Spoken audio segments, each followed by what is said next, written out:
Example आप देख सकते हो, पानी को ले लो या मोती को ले लो। तो क्या मोती को तोड़ा जा सकता है? मो और ती में नहीं तोड़ा जा सकता बेटा।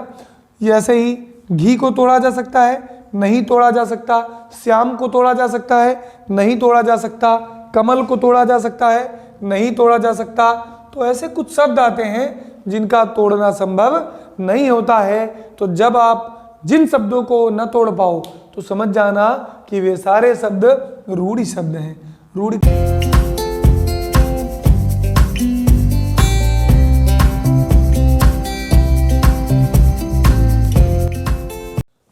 चलिए भाई, नमस्कार दोस्तों, मित्रों, सहपाठियों, जो भी इस वीडियो को देख रहे हैं सारे लोगों को हमारा नमस्कार। मैं आर्यन प्रताप, हिंदी का एजुकेटर, आप सबके लिए एक बार फिर से वर्णमाला के उपरांत शब्दों की एक सीरीज लेके आए हैं। और इन शब्दों की सीरीज के माध्यम से हम लोग शब्दों के कई प्रकार सीखेंगे। कई प्रकार मीन्स भाई, जैसे कि शब्द क्या है, शब्द किसे कहते हैं, शब्द के प्रकार बताओ, शब्द का उत्पत्ति के आधार पर शब्दों के प्रकार बताओ, बनावट के आधार पर शब्दों के प्रकार बताओ, या अर्थ के आधार पर शब्दों के प्रकार बताओ, या विकार के आधार पर शब्दों के प्रकार बताओ, या अविकारी प्रकार बताओ शब्दों के। तो शब्दों के वो सारे प्रकार जो परीक्षा की दृष्टि से महत्वपूर्ण है, उन सारे प्रश्नों की हम चर्चा करेंगे, उन सभी शब्दों के प्रकार की हम चर्चा करेंगे, ताकि शब्द से आने वाला हर एक प्रश्न आपके लिए साधक बने, आपके लिए 1 और 2 नंबर का जितने का भी पोर्शन आया उसका वो कंप्लीट कर लो आप। ठीक है, तो चलिए शुरू करते हैं हम आज की क्लास शब्दों से। तो दोस्तों ध्यान देना कि भाई शब्द किसे कहते हैं। तो आप बताओगे कि शब्द क्या है, भाई बोलो शब्द किसे कहते हैं। तो आप कहोगे कि सर जी वर्णों का व्यवस्थित समूह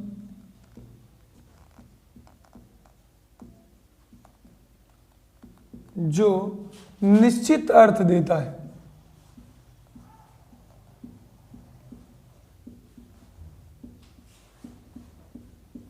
वर्णों का व्यवस्थित समूह जो निश्चित अर्थ देता है क्या कहलाता है? शब्द कहलाता है। वर्णों का व्यवस्थित समूह जो निश्चित अर्थ देता है शब्द कहलाता है। ये बात क्लियर हो गई। अब शब्दों की, यदि शब्द के प्रकार की आप बात करोगे तो शब्द 2 तरह से होते हैं। पहला सार्थक और दूसरा निरर्थक होता है।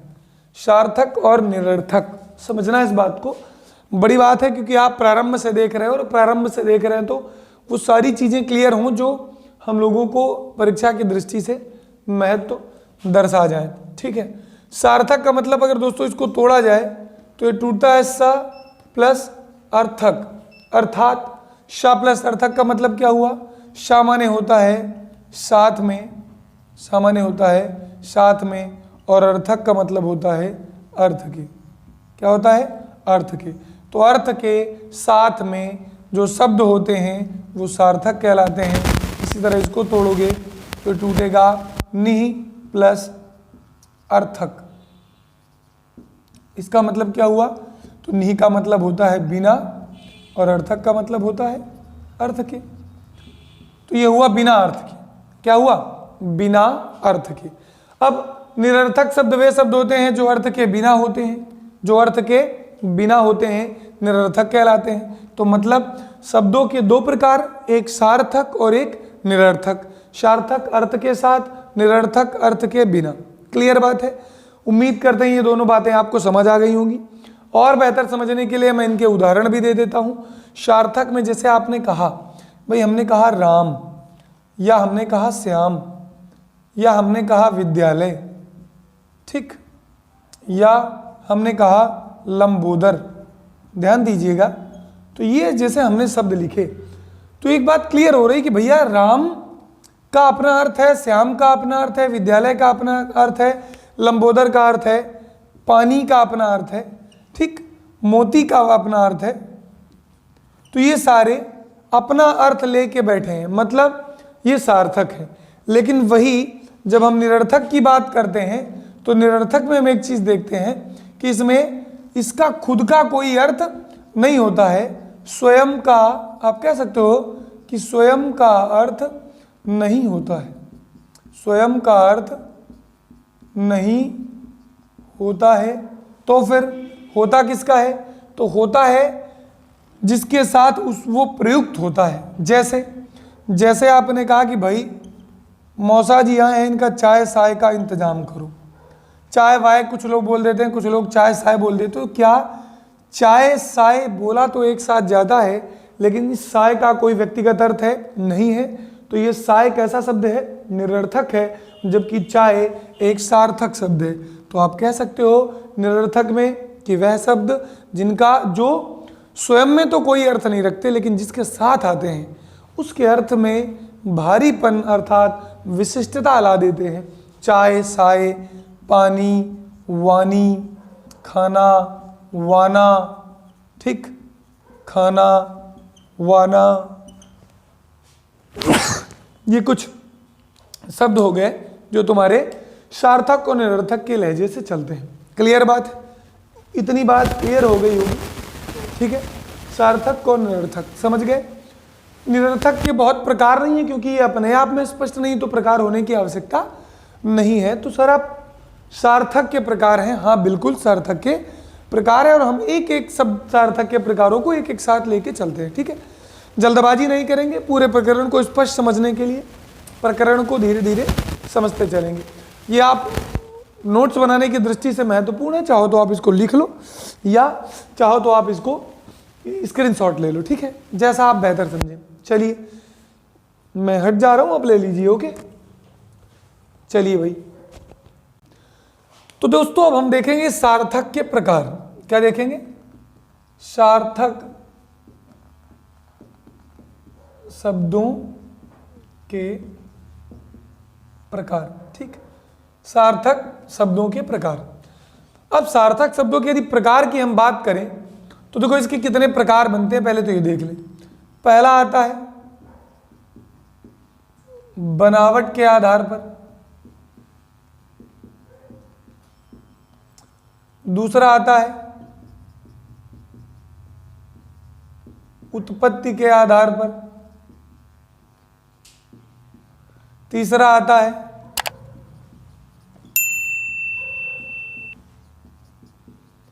अर्थ के आधार पर, चौथा आता है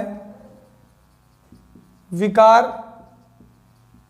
रचना कह लो आप, या रचना ना कहो, विकार या परिवर्तन कह लो आप, ज़्यादा भ्रमित मत हो, परिवर्तन के आधार पर। तो ये है शब्दों के प्रकार। बनावट, उत्पत्ति, अर्थ और विकार। बनावट के आधार पे शब्द, उत्पत्ति के आधार पे, अर्थ के आधार पे और विकार के आधार पे शब्दों के कितने प्रकार हो गए? हो गए 4। क्लियर बात है? तो ये शब्द के प्रकार हो गए। और सब प्रकार में जैसे आपसे पूछा जाता है प्रश्न सीधे सीधे कि बनावट के आधार पे शब्द बताओ, तो आप सीधे बताते हो उत्तर 3। उत्पत्ति के आधार पे शब्द बताओ तो आप बताते हो 5। अर्थ के आधार पे आप बताते हो 4, और विकार या परिवर्तन के आधार पे 2। कौन से 2? तो पहला होता है विकारी और दूसरा होता है अविकारी। क्या होता है? अविकारी। फिर इन विकारी के प्रकार पढ़ते हैं हम लोग और अविकारी के प्रकार पढ़ते हैं। कुल मिला के सार्थक शब्दों के प्रकार में हमें इन सब का अध्ययन करना है। अब बनावट में जैसे मैं थोड़ा एक रूपरेखा आपको बता देता हूं। बनावट में हमें पढ़ना है रूढ़ि शब्द, ठीक, यौगिक शब्द और योग रूढ़ि शब्द, ठीक, ये हो गए। उत्पत्ति के आधार पे अगर आप बात करोगे तो उत्पत्ति में हम तत्सम पढ़ेंगे, इसी में पढ़ेंगे तद्भव, इसी में पढ़ेंगे हम देशज, इसी में पढ़ेंगे हम विदेशज, इसी में पढ़ेंगे हम संकर। ये शब्द इसमें पढ़ेंगे। अर्थ के आधार पे मूल बात तो ये है कि इसमें हम लोग पढ़ते हैं पर्याय को, विलोम को, एकार्थी को और अनेकार्थी को। एकार्थी और अनेकार्थी हो गई बात। तो ये 4 इसके हो गए। विकार के आधार पे 2 यहाँ नीचे लिखे हैं। और विकारी के अंतर्गत हम पढ़ लेंगे संज्ञा को, हम पढ़ लेंगे सर्वनाम को, हम पढ़ लेंगे क्रिया को, और हम पढ़ लेंगे विशेषण को। ये 4 हो गए, संज्ञा, सर्वनाम, क्रिया और विशेषण। ठीक है, ये विकारी के आधार पे हो गया। अब अविकारी की बात करोगे तो अविकारी का मतलब होता है अव्यय। क्या होता है? अव्यय। इसके अंतर्गत 4 प्रकार के अव्यय पढ़े जाते हैं। कौन कौन से अव्यय हैं? 4 प्रकार। तो उन प्रकारों को अगर आप देखें तो प्रकार नंबर 1 पहला में आता है क्रिया विशेषण अव्यय। सीधे क्वेश्चन आता है अव्यय कितने प्रकार के होते हैं, तो आपका उत्तर होगा 4। क्रिया विशेषण अव्यय। दूसरा समुच्चय बोधक अव्यय। तीसरा संबंध बोधक अव्यय, संबंध बोधक अव्यय। चौथा आएगा विस्मयादि बोधक अव्यय, विस्मयादि बोधक अव्यय। ठीक, ये तुम्हारे 4 प्रकार हो गए, क्रिया विशेषण, समुच्चय, संबंध और विस्मयादि बोधक। तो ये एक इंट्रो है, ये एक सामान्य परिचय है जिसके माध्यम से हम शब्दों के प्रकार को पढ़ेंगे, मतलब सार्थक शब्दों के प्रकार को पढ़ेंगे। तो दोस्तों एक बात ध्यान रखना, एक साथ तो इनका अध्ययन संभव नहीं है, तो हम प्रयास करें कि एक एक प्रकरण को लें, कि पहले बनावट ले लें, फिर उत्पत्ति ले लें, फिर अर्थ ले लें और फिर विकार ले लें। तो ऐसे करके शब्दों के प्रारूप को हम पढ़ लेते हैं। इसी प्रक्रिया से हम आगे बढ़ते हैं। तो हम इसको पहले बनावट के आधार पे पढ़ लेते हैं, इसको हटा देते हैं। अगर आपको स्क्रीनशॉट लेना है अध्ययन की दृष्टि से इतने की, तो आप ले लीजिए। ठीक है, शब्दों के प्रकार में हम पहले चर्चा कर लेते हैं बनावट के आधार पर शब्दों की।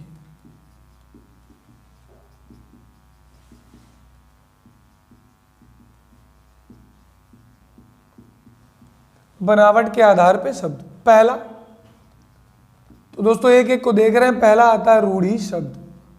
क्या है ये? रूढ़ि शब्द किसे कहते हैं? बोलो बोलो भाई, रूढ़ि शब्द किसे कहते हैं? तो आप समझो, वर्तमान समय में परिभाषा से भी प्रश्न बहुत बढ़िया बनते हैं। खंडन करने पर अपने मूल अर्थ से भटक जाए,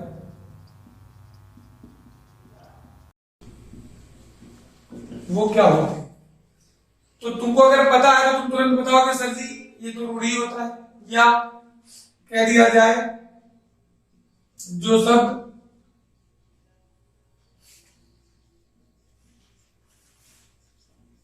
खंडन करने पर अपने मूल अर्थ से भटक जाए।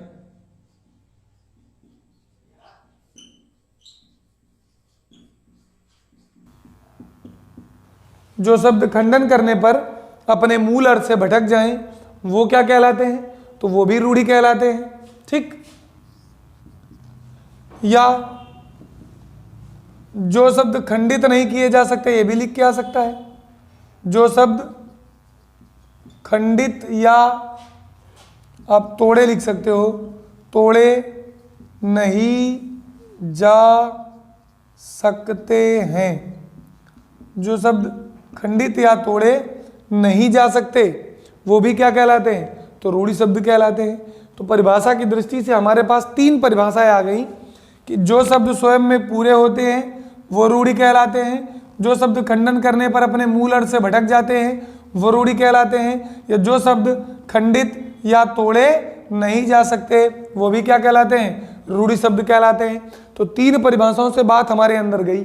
अभी भी नहीं समझ में आई तो हम उदाहरण देख रहे हैं कि भैया उदाहरण देख लेते हैं कि क्या बात है आखिर। उदाहरण में लिखा है पानी। क्या लिखा है? पानी। तो पानी का मतलब क्या हुआ दोस्तों? तो पानी एक पूर्ण शब्द है, ये आप मानते हो, लेकिन कभी कभी आपके दिमाग में कुछ अतिरिक्त बातें आ जाती हैं कि पा को पा और नी में अलग कर दो। होता नहीं है, लेकिन आपने मान लो कर दिया, पा और नी में अलग कर दिया पानी को।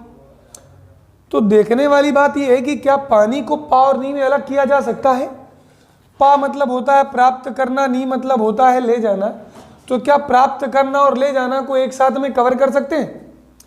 प्राप्त करना या ले जाना को एक साथ में कवर अप कर सकते हैं? नहीं कर सकते हैं बेटा। प्राप्त करना और ले जाना दोनों मिलके कभी पानी का निर्माण नहीं कर सकते। इसलिए रूढ़ि शब्द वे सारे शब्द हैं जो अपने आप में पूरे होते हैं, जिनका खंडन संभव नहीं होता। यदि इनका खंडन किया गया तो क्या होता है, तो यह अपने मूल अर्थ जो इनका एक्चुअल अर्थ है उससे हट जाते हैं या भटक जाते हैं। क्लियर बात है। और बहुत सारे एग्जाम्पल आप देख सकते हो। पानी को ले लो या मोती को ले लो, तो क्या मोती को तोड़ा जा सकता है? मोती में नहीं तोड़ा जा सकता बेटा। ऐसे ही घी को तोड़ा जा सकता है? नहीं तोड़ा जा सकता। श्याम को तोड़ा जा सकता है? नहीं तोड़ा जा सकता। कमल को तोड़ा जा सकता है? नहीं तोड़ा जा सकता। तो ऐसे कुछ शब्द आते हैं जिनका तोड़ना संभव नहीं होता है। तो जब आप जिन शब्दों को न तोड़ पाओ तो समझ जाना कि वे सारे शब्द रूढ़ि शब्द हैं। रूढ़ि का मतलब ही है, सुना होगा, रूढ़िवादी परंपराएं जो सहजता से टूटती नहीं है, वो सब रूढ़िवादिता। ठीक है, तो इतनी बात क्लियर है। अगर इतनी बात क्लियर है तो हम रूढ़ि के बाद यौगिक में आ जाते हैं। किस में आ जाते हैं? यौगिक में। चलिए स्क्रीनशॉट लेनी है तो मारो फटाफट। परिभाषा से बेटा आजकल बहुत प्रश्न आ रहे हैं, तो आप परिभाषा को दिमाग में रखिएगा। ठीक है, चलिए खत्म करते हैं इसको। चलो खत्म करते हैं भाई।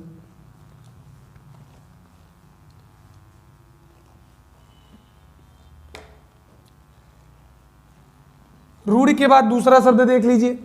दूसरा बेटा आता है यौगिक शब्द। क्या आता है?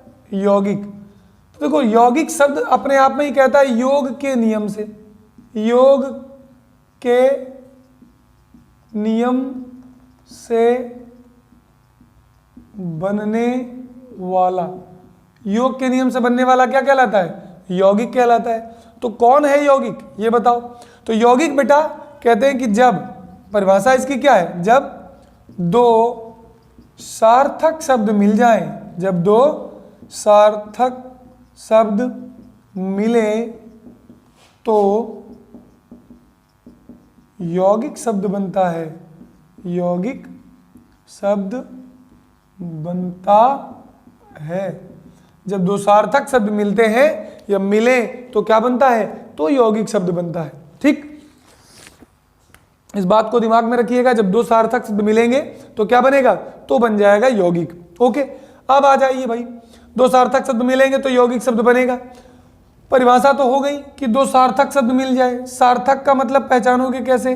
पहला विद्या हो गया और दूसरा आलय हो गया, और इनके मिलन से बना विद्यालय। क्या बना? विद्यालय। ऐसे ही बहुत सारे शब्द हैं। विद्यालय हो गया, न्यायालय लिख दें जैसे, न्याय और आलय दोनों को जोड़ दिया, क्या बन गया? न्यायालय बन गया। ठीक, ऐसे ही चिकित्सा और आलय को जोड़ दिया। ध्यान देने की बात इतनी है कि शब्दों में भाषाई परिवर्तन न हो। यदि शब्दों का ये सार्थक है, ये सार्थक है, ठीक, कहते हैं यदि लेकिन शब्दों में भाषाई परिवर्तन हो गया, सार्थक 1 नंबर और सार्थक का 2 नंबर, दोनों मिल गए तो चिकित्सालय बना दिया। लेकिन जैसे ही शब्दों का भाषाई परिवर्तन अर्थात एक शब्द कोई और भाषा का, दूसरी शब्द कोई और भाषा का बना, तो समझ जाइएगा फिर वो यौगिक ना बन के संकर बन जाएगा। क्या बन जाएगा? संकर बन जाएगा। क्यों? क्योंकि आपने भाषा बदल दी। तो भाषा न बदलने पाए, भाषा न बदले और समान भाषा के दो शब्दों का जोड़ हो जाए, या एक आप नोट लगा लो, यहाँ सीधे सीधे कह लो नोट लगा के। क्या नोट लगाओगे? नोट लगा लो कि प्रायः सभी संधि युक्त शब्द यौगिक होते हैं। एक बात, प्रायः का मतलब 100% नहीं होता, यौगिक होते हैं, लेकिन बहुतायत में होता है। दूसरी बात, यौगिक बनने के 1-2 नियम और हैं। तो बेटा पहला नियम, उपसर्ग लगा के यौगिक बन जाएगा। उपसर्ग लगा दिया और यहाँ कोई शब्द लिख दिया, जैसे निषद में उप लगा दिया तो बन गया उपनिषद। क्या बन गया? निषद में उप लगा दिया तो उपनिषद बन गया। नगरीय में उप लगा दिया तो उपनगरीय बन गया। तो उपसर्ग लगा के भी बनाते हैं और प्रत्यय लगाकर भी यौगिक बना देते हैं। कैसे बनाते हैं? प्रत्यय लगा के, जैसे लिखा है राष्ट्र होता है, तो राष्ट्र को बना दिया राष्ट्रीय, या राष्ट्रीय से बना दिया राष्ट्रीयता। तो प्रत्यय लगाकर भी यौगिक शब्द की रचना करते हैं। जब शब्द मूलावस्था में हो तो वो रूढ़ी हो सकता है या सार्थक शब्द में हो, कोई ना कोई हो सकता है। और जैसे उसमें प्रत्यय लगाया, उपसर्ग लगाया, तो तुरंत शब्द क्या बन जाता है? यौगिक बन जाता है। क्लियर बात है? उम्मीद करते हैं इतनी बात क्लियर है। हटाइए भाई, इसको आप नोट कर लीजिए या तो स्क्रीनशॉट ले लीजिए। फिर मैं तीसरे प्रकरण की बात, तीसरे तथ्य की बात कर दूं जो बनावट को समाप्त कर देगा। ठीक है, तो चलिए, हो गई इतनी बात, हटाते हैं इसको भाई। चलो भाई आगे देखते हैं। अगला क्या आएगा? अगला आएगा योग रूढ़ी शब्द। क्या आएगा? योग रूढ़ी शब्द। अब बेटा योग रूढ़ी शब्द किसे कहते हैं? बोलो जल्दी से। तो योग रूढ़ी, इसको अगर आप तोड़ोगे तो एक चीज दिख रही है योग और दूसरी चीज दिख रही है रूढ़िता। तो योग का नियम भी पालन करेगा और रूढ़िता के सिद्धांत को भी फॉलो करेगा। ठीक, रूढ़िता के सिद्धांत को भी फॉलो करेगा। रूढ़िता का सिद्धांत क्या है?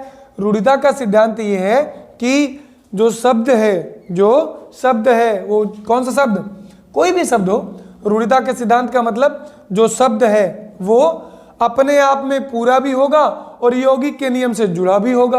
अब कैसे निकालेंगे? तो देखो बेटा, इस ऐसे शब्द कैसे पहचानते हैं? जैसे शब्द में लिखा है लंबोदर। क्या लिखा है? लंबोदर। या शब्द में लिखा है चक्रपाणी, या शब्द में लिखा है चक्रधर, या शब्द में लिखा है चंद्रशेखर, चंद्रशेखर, या शब्द में लिखा है पीतांबर। ध्यान दीजिएगा, लिखा है लंबोदर। तो योग का नियम अगर लगेगा तो योग का नियम तो भैया लग गया सर जी, लंबा और उदर दो शब्द हो गए सार्थक।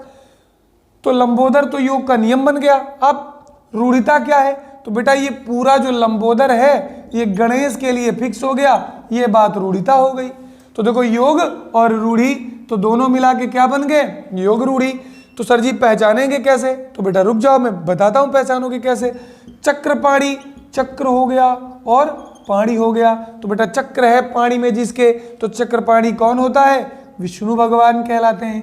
दूसरी बात चक्रधर, तो चक्र हो गया, धर माने धारण करने वाला, तो कौन धारण करता है? ये भी बेटा विष्णु भगवान कहलाते हैं। ठीक, अब चंद्रशेखर, तो चंद्र है शिखर में जिसके, शिखर किसके? भगवान शंकर के शिखर में क्या है? चंद्रमा है, तो भगवान शंकर हो गए। पीतांबर, पीत माने पीला, पीत माने पीला, अंबर माने कपड़ा या वस्त्र, तो पीला है वस्त्र जिसका, तो वो अर्थात वो कौन हुआ? वो हो गए कृष्ण। कौन हो गए? कृष्ण। तो तुमने एक चीज देखा कि यहां पर मूल शब्द कोई और है और वास्तविक शब्द कोई और है, अर्थात जो शब्द दिया गया है उस शब्द से हटकर कोई एक विशिष्ट अर्थ है जिसके लिए इस शब्द का वास्तविक अर्थ जाना जाता है। तो बेटा कौन? लंबोदर का गणेश, चक्रपाणी का विष्णु, चक्रधर का विष्णु, चंद्रशेखर का शंकर, पीतांबर का कृष्ण। तो क्लियर बात हो गई। क्या बात क्लियर हो गई? सर जी जितने बहुब्रीहि समास के उदाहरण हैं वो सारे क्या हैं? बहुब्रीहि समास के सभी उदाहरण, बहुब्रीहि समास के सभी उदाहरण क्या हैं? तो आप कहोगे सर जी ये योग रूढ़ी शब्द हैं। कोई स्टैंडर्ड शब्द बताएं तो जो आपको थोड़ा सा सोचने पर विवश करे, तो लिख लो चारपाई। चारपाई एक योग रूढ़ी शब्द है, जबकि चार और पाई को अलग किया जा सकता है, लेकिन चारपाई का अर्थ खटिया से होता है। समझ गए? तो दोस्तों आज के इस टॉपिक में हम लोगों ने सार्थक शब्दों के प्रकार के रूप में बनावट के आधार पर शब्द सीखे। तो इस वीडियो के लिए बस इतना ही। अगला वीडियो इंतजार करिए, इसके आगे का टॉपिक मिलेगा। अपने कमेंट, लाइक और सब्सक्राइब के माध्यम से प्यार दीजिएगा। आप सबका बहुत बहुत धन्यवाद और हमारा अभिवादन।